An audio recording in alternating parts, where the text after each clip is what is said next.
নমস্কার বন্ধুরা, যেমনটা আমরা দেখতে পাচ্ছি ব্যাঙ্ক নিফটি আজকে সাইডওয়েজ ওপেন হয়ে এখানে কনসোলিডেট করছে আর নিফটি এখানে কন্টিনিউ ফল করছে। এই মুহূর্তে যদি এটার ব্রেকআউট হয় তারপরে আপনারা ট্রেড নেব নিচের দিকে, কারণ এখানে আমরা নিচের দিকে ট্রেড নিতে পারবো না।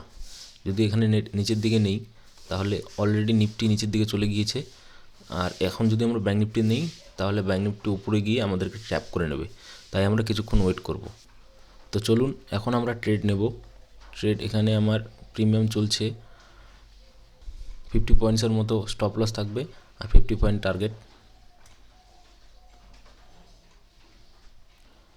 দেখা যাক কি হয়।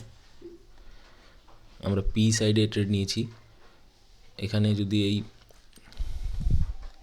এখানে এটা ব্রেকডাউন দিলে একটা ভালো মুভ পাওয়া যাবে। ব্যাঙ্ক নিফটি আমরা দেখছি এখন ডে হাইতে ট্রেড করছে।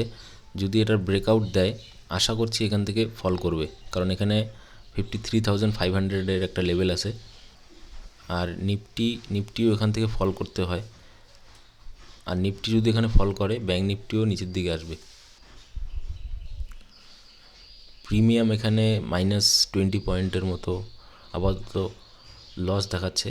হ্যাঁ, আমাদের এখানে এসএল হিট করেছে, আমরা ট্রেড এক্সিট করব।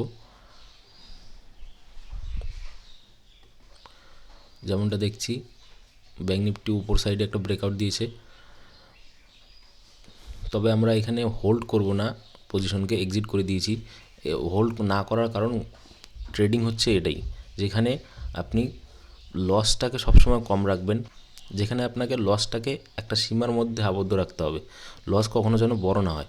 হ্যাঁ, এখন এটা যেতে পারে, কিন্তু তাই বলে আমি আবার এন্ট্রি নেব এটা কখনোই না।